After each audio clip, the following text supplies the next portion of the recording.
Oi, gente, hashtag Band Rio no ar, aquele nosso giro diário de notícias para você se manter muito bem informado sobre o estado do Rio de Janeiro, mas claro, sem perder tempo, porque é rapidinho e aí você consegue saber sobre os detalhes de todas as notícias que estão rolando aqui no estado. Então vamos ao nosso giro de reportagem. E mais um caso de agressão num supermercado foi flagrado por clientes. A Clara Neri traz os detalhes. Natasha, a Polícia Civil está investigando as agressões cometidas por 2 funcionários do supermercado Açaí, em Jacarepaguá, na zona oeste do Rio, contra um rapaz que é suspeito de tentar furtar o local. Pelas imagens feitas dos celulares de clientes do local, é possível ver 2 homens agredindo com chutes e socos o rapaz que já estava imobilizado no estacionamento do mercado. De acordo com a empresa, o rapaz tentou furtar o local utilizando como arma 2 facas. Apesar de não ter sido feito um registro, um boletim de ocorrência, a delegacia de Jacarepaguá está investigando o caso. Os suspeitos pela agressão já foram identificados e vão prestar depoimento ainda essa semana. O agressor da modelo trans Alice Félix foi preso pela polícia. O Marcos Sadoc acompanhou o caso.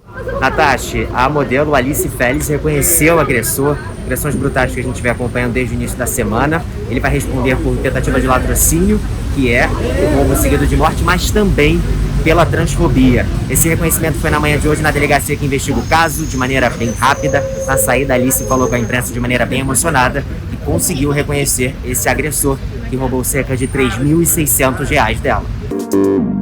E uma família denuncia negligência por parte do Hospital Público Getulinho, que fica em Niterói, na região metropolitana aqui do Rio de Janeiro. Uma bebê de apenas 6 meses, internada na unidade, sofreu com queimaduras. Rian Lobo. Pois é, Natasha, o Hospital Municipal Getúlio Vargas Filho, o Getulinho, em Niterói, região metropolitana do Rio, abriu uma sindicância para apurar o que teria causado queimaduras nas pernas e na barriga de uma bebê de 6 meses. A pequena Juliana Duarte Anastácio tem meningite e microcefalia e precisa de internações frequentes. Na última terça-feira, a mãe dela, a Luara dos Santos, encontrou a filha enfaixada nas áreas machucadas após ter ido em casa tomar um banho e trocar de roupa. Segundo a família, os médicos alegaram que a bebê teria se queimado durante o banho, mas só deixaram a mãe vê-la no dia seguinte. O Hospital Getulinho também se negou a entregar o prontuário da pequena Juliana aos responsáveis, mesmo sendo um documento de pronta entrega, e prometeu essa entrega para hoje. Ainda segundo familiares da pequena Juliana, a equipe médica afirmou que a água da banheira estava morna e que algumas bolhas apareceram no corpo da pequena Juliana logo que ela foi colocada na banheira. Após constatar as lesões, um cirurgião plástico foi chamado para avaliar o caso. A Polícia Civil acredita que as queimaduras tenham sido causadas por uma manta térmica utilizada para aquecer os bebês. E considerada como a Cancún brasileira, Angra dos Reis vem sofrendo com a degradação. Imagens mostram uma mega mancha escura de esgoto numa das baías da região. Alexandre Tortoriello traz os detalhes. Infelizmente, a situação se repete, né? Ocupação desordenada, falta de coleta e de tratamento de esgoto. E onde é que isso tudo vai parar? No mar. O sobrevoo feito pelo biólogo Mário Moscatelli, que costuma monitorar a degradação ambiental na região metropolitana do Rio, mostrou uma situação semelhante na Baía de Ilha Grande, em Angra dos Reis, justamente por causa da ocupação desordenada.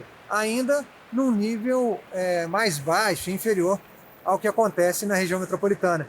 Mas, segundo o biólogo, se nada for feito ao longo dos anos, a situação lá vai ficar tão ruim quanto a daqui. E uma pesquisa da Fiocruz mostrou que os casos confirmados de coronavírus demoram até 7 semanas para entrar nos registros oficiais. Quem vai explicar isso melhor pra gente é a Júlia Calembá. Natasha, isso pode fazer diferença nas fases de flexibilização de isolamento social. De acordo com as pesquisas, em 5 estados, Amapá, Maranhão, Paraíba, Rio de Janeiro e Rondônia, os dados oficiais registraram o número máximo de casos de Covid-19 mais de 50 dias depois de fato ter acontecido.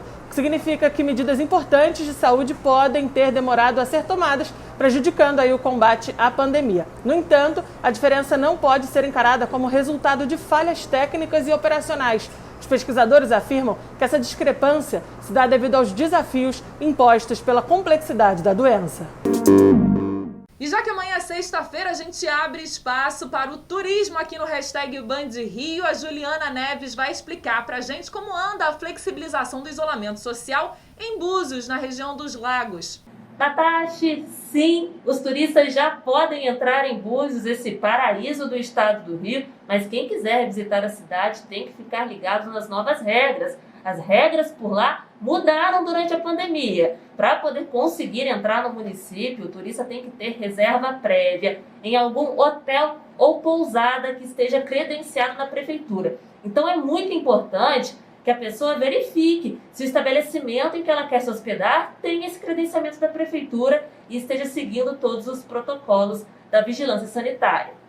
O turista, quando vai entrar na cidade, ele precisa apresentar um código, um QR Code gerado por celular, para comprovar que ele tem essa reserva feita em algum hotel ou pousada credenciada.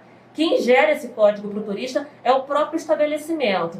Então, seguindo todas as regrinhas, fazendo a reserva prévia, tendo esse código, dá para visitar Búzios e aproveitar um pouquinho desse paraíso aí, Natasha. E um patrimônio do Rio de Janeiro vai reabrir as portas. O Copacabana Palace, que fechou pela primeira vez na história por conta da pandemia, ele está fazendo agora 97 anos, está reabrindo as portas. A Agatha Meirelles conta mais pra gente. Entre as principais mudanças, Natasha, para essa retomada do Copacabana Palace está, por exemplo, que só metade dos quartos vão estar disponíveis para os hóspedes nesse primeiro momento.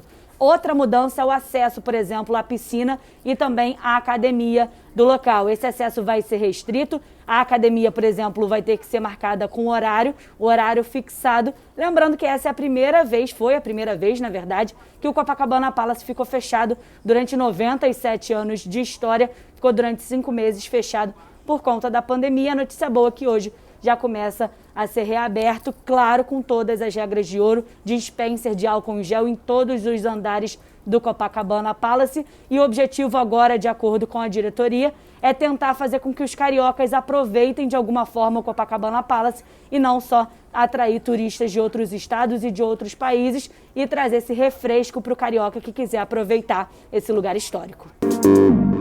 E o #BandRio vai ficando por aqui, mas amanhã a gente está de volta com o nosso giro diário de notícias para você se manter sempre muito bem informado sobre o estado do Rio de Janeiro, mas sem perder tempo. Então se inscreve no canal, ativa as notificações para você saber sempre quando um novo vídeo é postado por aqui. E todos os detalhes e as análises dessas notícias você tem no Jornal do Rio, 10 para as 7 da noite, na tela da Band e, claro, com transmissão ao vivo aqui no YouTube. Tchau, gente!